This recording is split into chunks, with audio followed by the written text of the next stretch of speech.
Hello friends. दोस्तों, आज हम बात करेंगे ये एमक्यूएम की फ्रस्ट्रेशंस पे। एमक्यूएम इतना फ्रस्ट्रेट क्यों है, इसकी वजह क्या है?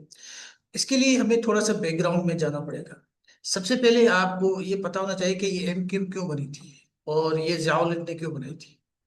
एमक्यूएम जो बनी थी वो जियाउल हक जिसने बनाई थी, वो सिंध में पाकिस्तान पीपल्स पार्टी को कंटेन करना चाहते थे, कराची में स्पेशली।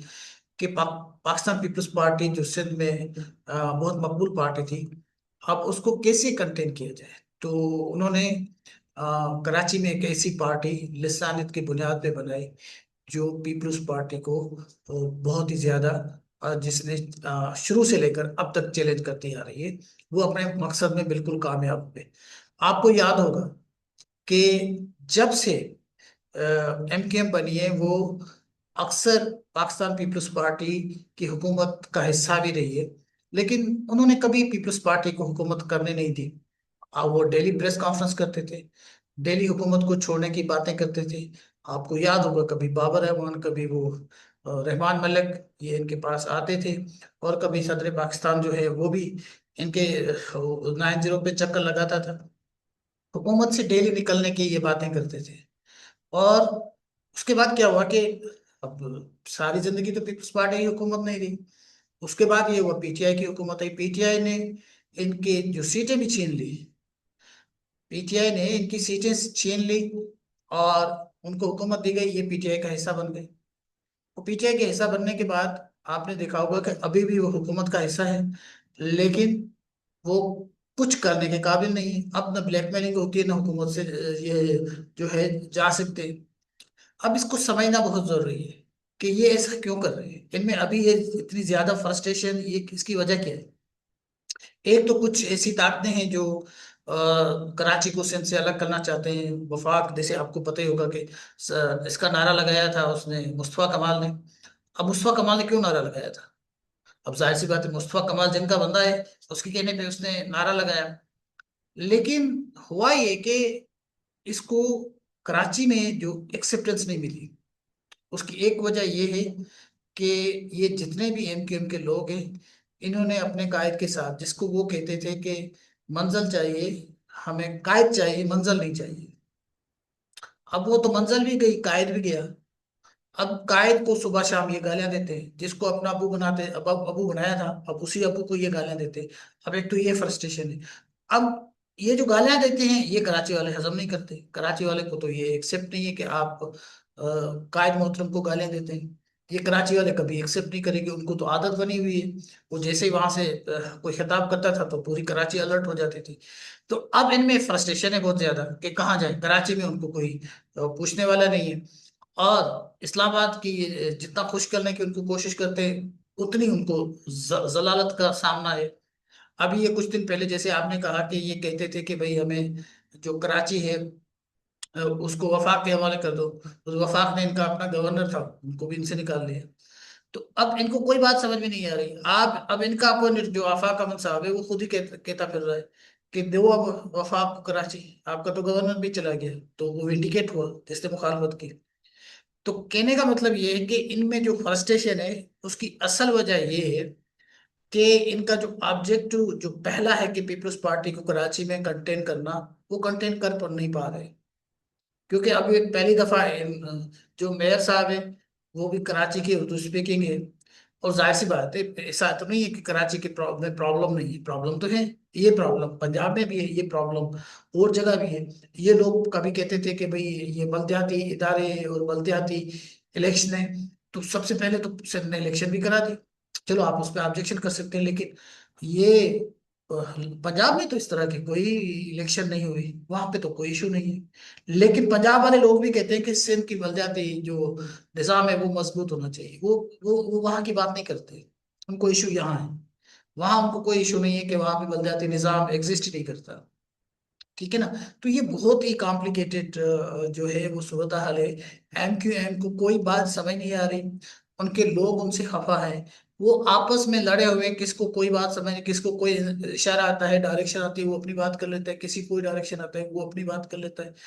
जब ये प्रेस कॉन्फ्रेंस करते हैं, इनकी शक्लें देखने जैसी होती है, लोग इनकी मीम्स बनाते हैं, इनके अपने लोग इनको मीम्स बनाते हैं। एक जो आप इनका बहादुराबाद वाला जो दफ्तर है, वहां पे एक उनका टोला बना हुआ है, एक मुस्तफा कमाल का टोला बना हुआ है, बहुत सारे, इतनी पोलराइजेशन है, किसी का किसी पे ट्रस्ट नहीं है। असल फ्रस्ट्रेशन ये है, क्योंकि जो एक फोर्स थी, एक एक ताकत थी, वो थे इल्ताफ भाई। अब वो तो खत्म हो गई है, उसको तो इन्होंने खुद डिसोन कर दिया। अब ताकत तो रही नहीं, ये तो सारे अपॉर्चुनिस्ट है, जिनको किसी को वजारत मिल जाती है वो अपनी लाइन ले लेता है, किसी को कोई गवर्नर बन जाता है वो अपनी लाइन ले लेता है, क्योंकि उनको कोई कराची की तो लाइन नहीं लेनी होती ना। इनको जो सीटें देता है ये उनकी लाइन ले लेते हैं। इनका ना कराची के लोगों के साथ कोई हमदर्दी है, ना बाकी सिंध के लोगों के साथ इनकी कोई हमदर्दी है। इनका हमदर्दी सिर्फ अपने साथ है। और जो भी इनको अपनी लाइन देता है, कोई हड्डी देता है, तो वहां ये चले जाते हैं। अगर ये ऐसा होता, ये कराची के साथ सिंसियर होते, तो ये बल्दिया पे जो फैक्ट्री जली थी, 250 लोग मर गए थे, तो कभी आपने देखा सुना कि इन लोगों ने कोई उसके लिए कोई प्रोटेस्ट की हो? कभी भी नहीं। और इसके अलावा भी आप देखें ना कि जो भी इफ्तार भाई के साथ जो लोग थे, खुद ही कहते हैं हमें तो नहीं पता इस चीज का। मैंने दो के विजिट तो किया है 90 का, कोई एक आध दफा हमने देखा था, ये लोग ऐसे ही बैठे होते थे। कहते कि चपली में आए थे, अब सारे के सारे डिफेंस में चले गए। तो कहने का मतलब है कि वो तो अपॉर्चुनिस्ट थे, उनका कोई न कराची के लोगों के साथ कोई दिलचस्पी थी, न अपने लोगों के साथ कोई दिलचस्पी थी। उनकी दिलचस्पी अपनी जात के साथ थी, क्योंकि उनको इशारा मिलता था वही काम करते थे, वो कोई कराची के लिए तो काम नहीं करते थे। और दूसरा ये कि अब ये इतना फ्रस्ट्रेट हो गए कि मुर्तजा वहाब के जो अच्छे काम है उसको भी वो क्रिटिसाइज कर रहे हैं। अब ये जो यूनिवर्सिटी रोड है, अगर आप यूनिवर्सिटी रोड को जरा देखें, तो इसमें कितनी एजेंसीज आती हैं जो यहाँ पे जो काम चल रहा है उस पे, इस काम को कैरी ऑन करने के लिए वो सारी वन पेज पे होंगे तभी काम होगा। बहुत सारी जगह पे कैंटोनमेंट आता होगा, फिर फीडर डिपार्टमेंट है, सुई गैस का डिपार्टमेंट है, और उसके बाद आपके पास जो छोटे छोटे डिपार्टमेंट है, बिजली है। ये सारे डिपार्टमेंट आपस में जब वन पेज पे होंगे तो ही रोड बनेगा। अब इन सबको साथ लेकर चलना है, सबकी बजटें साथ लेकर चलनी है, तो जाहिर सी बात है, ये कोई लाहौर तो है ही नहीं कि वजीर आला ने ऑर्डर कर दिया कि काम हो गया। यहाँ पे तो सबको साथ चलना है ना, जब कहते हैं कराची सबका। तो ये इतना हाथ पाकिस्तान पीपल्स पार्टी के पास, इतनी पूरी कराची नहीं है कि वो ये स्मूथली काम कर सके, उनके पास बहुत सारे चैलेंजेस हैं। तो ये जब सारे एक पेज पे आएंगे, उसके बाद सबकी बजटें आएगी, सबका काम होगा, तो रोड आगे बढ़ेगा। तो इसीलिए एक तो ये चैलेंज है, इसीलिए ये लेट हो रही है। लेकिन उसके बाद भी आप देखें तो मुस्तफा कमाल नहीं, इसे अपना मुर्तजा वहाब साहब ने बड़े कमाल के काम किए हैं। अच्छे अच्छे रोड बना दिए, अभी शाहरा फैसल को आगे एक्सटेंड कर रहे हैं, उसको चौड़ा कर रहे हैं। इसके अलावा बहुत सारे पार्क्स कराची में बनाए हैं, बहुत सारे रोड्स बनाए हैं, सुबह शाम आप देखो हर जगह लगा होता है। और इसके अलावा बारिशें इतनी आई हैं उसमें कराची लाहौर डूबा हुआ था, लेकिन कराची में बहुत सारे इलाके जो बारिश में थे, वो एक दिन के बाद वो बिल्कुल ऐसा नहीं लगता था कि यहाँ पे कोई बारिश हुई। तो काम तो वो कर रहे हैं, इसमें तो कोई शक नहीं है, लेकिन वो काम हजम नहीं हो रहा, डाइजेस्ट नहीं हो रहा, कि कहीं इनकी जो है वो अब परमानेंट ये ना आ जाए लोग पीपल्स पार्टी वाले। ये भी बहुत ज्यादा फ्रस्ट्रेशन है। और एक जो इनको अभी जो सबसे ज्यादा तकलीफ है वो ये है कि कराची जो है वो इन लोगों के हाथ से निकल रहा है, और बड़ी तेजी के साथ निकल रहा है, और इनकी पॉलिसी की वजह से निकल रहा है। नफरत, झूठ बताना, इतना झूठ करना जिस झूठ की कोई दलील नहीं है, और वो झूठ जाहिर सी बात है अपने लोगों को ही बताते हैं ना। और ये किसी ऐसी जगह पे नहीं झूठ बताते कि जहां पे इनको कोई चैलेंज कर सके, मीडिया के लोग भी अपने, ठीक है ना, कहीं भी ये बैठ कर डिबेट नहीं करते। आप डिबेट करें हमके साथ तो डिबेट नहीं कर सकेंगे।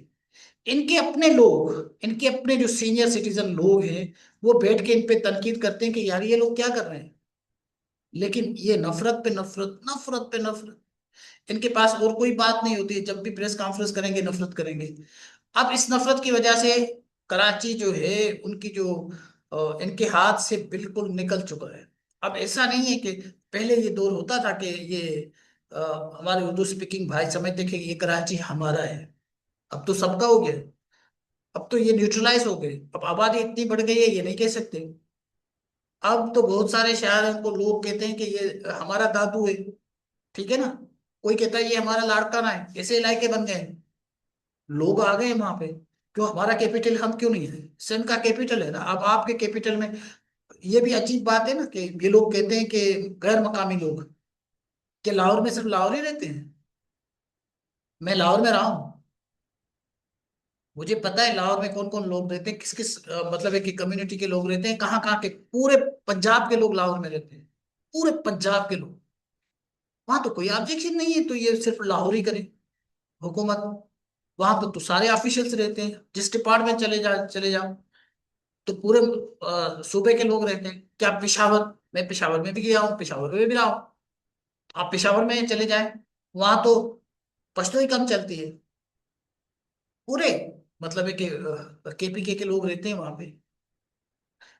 कोयटा में जाहिर सी बात है, कोयटा में तो ज्यादातर जो हुक्मरान है वो हुक्मरान तबका है, वहां के लोग रहते हैं। लेकिन वहां भी ऐसा नहीं है कि सिर्फ बलोच रहते हैं, वो तो कुछ ज्यादा ही डिप्राइव है, मैं उस पर ज्यादा बात नहीं करूंगा। लेकिन दुनिया का कौन सा ऐसा कैपिटल है जहाँ पे पूरे मुल्क नहीं रहते? क्या अमेरिका का कैपिटल, इंडिया का कैपिटल, वहां पे क्या पूरे सूबे के लोग नहीं रहते? जो सूबे का कैपिटल है, ये कराची तो पहले दिन से सिंध का कैपिटल है ना। तो आप कहते हैं गैर मकामी गैर मकामी गैर मकामी, तो आप या यूपी सीपी वाले मकामी हो गए? तो तारीख तो खुल रही है ना। तो आप इतना झूठ पे झूठ में, एक बहुत ही उसको पसंद करता हूँ, नाम मुझे नहीं याद उसका अभी। एक कोई 21 चैनल पे बैठा हुआ था, कराची वाले चैनल पे। तो वो बड़ी अच्छी अच्छी बातें कर रहा था। उन्होंने कहा कि यार ये जो हमारे लोग हैं उर्दू स्पीकिंग, इनको किसने बताया कि बाहर से आप अपना आपको महाजरीन भी कहते हो, लोगों के साथ जाके फड्डा किया कि ये दुनिया में कहाँ होते हैं बताओ मुझे। वो खुद ही कह रहा था, वो खुद ही कह रहा था कि दुनिया में कहाँ होता है कि आप जाओ वहां पे और जो वहां के इंडिजिनस लोग हैं उनके साथ लड़ पड़ो और उन्हीं के साथ आप झगड़ा करो, उनकी जबान आपको कबूल नहीं है। आप अमेरिका में जाते हैं, कहते हैं अंग्रेजी हमें कबूल नहीं है, कह सकते हैं आप इंग्लिश हमें कबूल नहीं है। आप कहते नहीं सिंधी हमें कबूल नहीं है, सिंध के लोग हमें कबूल नहीं है। तो ये मतलब है कि कैसा मजाक है? ये तो हो नहीं सकता ना। तो सिंध में तो बहुत सारी हुकूमतें, बहुत सारे लोग आए यहाँ पे, कि उर्गून तरखून पता नहीं कौन कौन से आए, लेकिन आज भी सिंध अपने उसी जाग्राफी में मौजूद है। ठीक है, अभी दौर खराब भी चल रहा होगा, हालात चैलेंजिंग भी होंगे, लेकिन सिंध के लोग सिंध की इंटीग्रिटी पे कंप्रोमाइज करने वाले नहीं है। ये नहीं हो सकता कि आप थर के बंदों को कहें कि आप थर हमें अलग करके दो, या लाड़काने वाले को कहें कि भाई लाड़काना आपको एक सूबा बना के देते हैं, सिंध से अलग करते हैं, मर जाएंगे नहीं करेंगे। आप चाहे उनको कुछ भी दे दो, वो अपनी इंटीग्रेट, जैसे आपने ईरान में देखा ना। ईरान में लोग, क्योंकि ये एक सिविलाइजेशन है, पुरानी सिविलाइजेशन है, सिंध भी ऐसा सिविलाइज्ड किस्म का खिता है जो सिंधु सिविलाइजेशन है। वहां के लोग अपनी धरती के साथ जुड़े रहते हैं। वो अपनी धरती को प्लॉट नहीं समझते, बस ये हमारा प्लॉट है, यहाँ पे कब्जा कर लिया। वो धरती को माँ समझते हैं।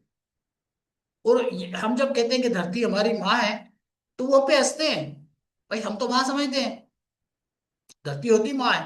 अगर ईरान वाले धरती को माँ नहीं समझते, तो वो ईरान में प्रॉब्लम्स हो रहे हैं, लोग बाहर के ईरान में आ रहे हैं, कहते हम अपने मुल्क को ऐसे धरती को छोड़ेंगे क्या? इनके लोगों में इतनी फ्रस्ट्रेशन, कल ही मैं सुन रहा था कि ये लोग वो कराची से भागे जा रहे हैं बाहर। मतलब अपनी धरती से कोई इनको इतना लगाव नहीं है, और कहते हैं हमारे ये प्रॉब्लम्स है। भाई आप जितने भी कराची कराची तो क्या, पूरे सिंध के जितने भी अर्बन एरियाज है वहां पे तो आप रहते हैं। सबसे ज्यादा फैसिलिटीज तो अगर सिंध में है तो वो कराची में है, सबसे ज्यादा। हैदराबाद, वो बाकी छोटे शहर लाड़काना, उससे ज्यादा फैसिलिटीज तो आपको कराची में। और क्या चाहिए? प्रॉब्लम्स हैं, चैलेंजेस हैं, इतना बड़ा शहर जो हो गया, इतना बड़ा शहर क्या पूरा मुल्क ही हो गया आपका, पूरे मुल्क के लोग हैं, वहां पे प्रॉब्लम तो होंगी। ये तो मैं नहीं कहता कि प्रॉब्लम नहीं होगी, वहां पे तो आपको कोई प्रॉब्लम भी नहीं है। आधा कराची तो कैंटोनमेंट का हिस्सा है, ये पाकिस्तान पीपल्स पार्टी के पास भी नहीं आता। लेकिन प्रॉब्लम्स आपको इन लोगों के साथ है। तो ये ज्यादातर चल नहीं सकता। तारीख खुल रही है, अभी वो शब्बर जैदी साहब है, वो चलते फिरते जिसको इंटरव्यू देते हैं, वो बता देते हैं कि हम कैसे आए थे, हमारी की क्या कंडीशन थी, हमने कैसे आके शहरों पे कब्जा किया। कब्जे से मुराद ये है कि आके शहरों में रहे और हमको वेलकम किया गया। चलो ये बात मान लेते हैं ना सारे। एक उनके अपने उर्दू स्पीकिंग भाई हमारे सारे कहते हैं कि सिंध में हमें बड़ी मोहब्बत मिली, बड़ा प्यार मिला। तो मिला ना आपको, तो फिर आप उनके दिल जीतते ना। पहला काम तो सिंध के लोगों ने किया ना, आपने क्या किया? आपने आते कहा हम आपकी हम सिंध ज़बान को कबूल नहीं करते, झगड़े शुरू कर दिए। तो इनके बुजुर्ग इनको समझाए कि भाई आप क्या कर रहे हो, किस तरह ये अपनी पॉलिटिक्स कर रहे हो और चाहते क्या हो। पीपल्स पार्टी के साथ आपकी लगती नहीं है, चुनाव लगी, लेकिन आप धरती के भी खिलाफ बन गए हैं। कौन होगा जो ऐसे करने देगा? ये समझते हैं कि शायद कोई स्टेब्लिशमेंट चाहेगी, पीपल्स पार्टी कंप्रोमाइज कर लेगी, या ये नहीं हो सकता। पीपल्स पार्टी अगर, मुझे पता है कंप्रोमाइज नहीं करेगी। मैं यकीन से कह सकता हूँ पीपल्स पार्टी सच की इंटीग्रिटी पे कंप्रोमाइज नहीं कर सकती। तो पीपल्स पार्टी, चलो मैं अगर फर्ज कर लूं कर भी लेना, तब भी नहीं होगा। सिंध के लोग ऐसे नहीं। ईरान को देख लो आज, सिंध के लोग सिंध पे कंप्रोमाइज नहीं करेंगे। चलो अभी फिलवकत आपके पास ताकत है, आप कुछ भी कर लें। अगर एस्टेब्लिशमेंट कुछ कर लेती है तो कर लें अपनी तरीके से, क्योंकि हम तो अमन पसंद लोग हैं ना। लेकिन हमारे गिरबान में कोई पकड़ेगा तो फिर सिंध के लोग थोड़ी बर्दाश्त करेंगे। हम तो रहना चाहते हैं, हमने तो मुल्क बनाया है। हमने तो करारदाद लाई है सिंध के लोगों ने, इस मुल्क को बनाया है, पाकिस्तान को। लेकिन अब हमें हिस्सा नहीं मिल रहा, आपकी ताकत है, चलो ठीक है। आप अपनी ताकत अपने पास रखें, लेकिन हम तो उनको भी कहते हैं कि भाई हमारी धरती को बख्श दो। कभी वो कहते हैं कि आपका पानी हम रोक देंगे, कभी कहते हैं कि हम कराची को अलग कर देंगे, हम कहते हैं भाई माफ कर दो, हमें बख्श कर दो। हम लड़ना तो नहीं चाहते। लेकिन जब इस तरह की हमारे ऊपर कोई ऐसा टाइम आ गया तो सिंध के लोग फिर लड़ेंगे। ये नहीं हो सकता कि ये हमारी धरती को आप तोड़ दें, आप कहें कि ये हिस्सा हम ले जाते हैं, ऐसा नहीं हो सकता। तो बहरहाल मैं इसको कंक्लूड करता हूँ, इनकी फ्रस्ट्रेशन इसकी वजह से पॉलिटिकली अटरली फेल्ड। इलेक्शन में लोगों ने इनको वोट नहीं दिए। जो कराची में जो इनके मजे थे, परवेज मुशर्रफ के दौर में जो फंड्स आते थे, वो अब आना बंद हो गए इनके लिए। इनके जो पर्सनल मजे थे वो खत्म हो गए। ये जियाउल हक वाला दौर भी खत्म हो गया, वो भी मरदूद मर गया। और परवेज मुशर्रफ भी इस दुनिया से चले गए। उसके लिए मैं ऐसा लफ्ज इस्तेमाल नहीं करूंगा, क्योंकि मुझे उससे बहुत ज्यादा ज्यादा इख्लाफात है। लेकिन वो उनका दौर था। अब समझते हैं कि अब भी हमारा ऐसे ही दौर हो। अच्छा ये कहते हैं सिंध के जो हुक्मरान है वो सारे के सारे जो है वो सिंधियों को नौकरियां देते हैं। वो मिफ्ता इस्माइल भी ऐसे कहता फिर रहा है। अबे उससे पूछो, आप जो आपकी ये है केएमसी है और आपके वाटर बोर्ड है और कराची के जितने डिपार्टमेंट है, वो जाओ तो सही वहां पे। आपको कोई मिलता है और बंदा? प्राइवेट में तो चलो ठीक है, कंपटीशन होगी। आपके पढ़े लिखे लोग ज्यादा हैं, क्योंकि कराची में इदारे अच्छे हैं। वहां भी लोगों के साथ ये होता है, डिस्क्रिमिनेशन। लेकिन जो सरकारी इदारे हैं, वहां पे क्या कोई और बंदा मिलता है आपको? टार्च से मिलता है? कोई भी नहीं मिलता। 100% उनके अपने लोग होते हैं। आपके पास कम है डिस्क्रिमिनेशन, आप उनको कहते हो। उनके पास तो हर, आप तो उर्दू स्पीकिंग तो हमारे भाई हैं, हम तो उनको अपना भाई समझते हैं। वो तो बहुत ज्यादा है उसमें, अपना पाकिस्तान पीपल्स पार्टी में। लेकिन पूरे मुल्क के लोग पाकिस्तान पीपल्स पार्टी में हैं, उनके पास तो ये डिस्क्रिमिनेशन है ही नहीं। तो बहरहाल मैं यही गुजारिश करूंगा, जब तक इस मुल्क में आप प्यार मोहब्बत की बातें नहीं करेंगे, इस मुल्क में साथ रहने की बात नहीं करेंगे, नफरत की बात को नहीं छोड़ेंगे, तब तक आपका अच्छा नहीं होने वाला। आपका तो अच्छा नहीं होने वाला, लेकिन आपकी जो आने वाली जनरेशन है उसमें भी ये नफरत बढ़ेगी। तो मेरी आपसे गुजारिश होगी, ये सारे उर्दू स्पीकिंग भाइयों से, मैं सबकी रिस्पेक्ट करता हूँ, मुझे किसी किसी डिसरेस्पेक्ट नहीं करनी। सिर्फ उन लोगों के साथ जो हमारी धरती के खिलाफ बात करते हैं। हमारे सारे भाई हैं, तो भाइयों की तरह रहें, तो ये हमारे मुल्क के लिए और सिंध के लिए अच्छा हो।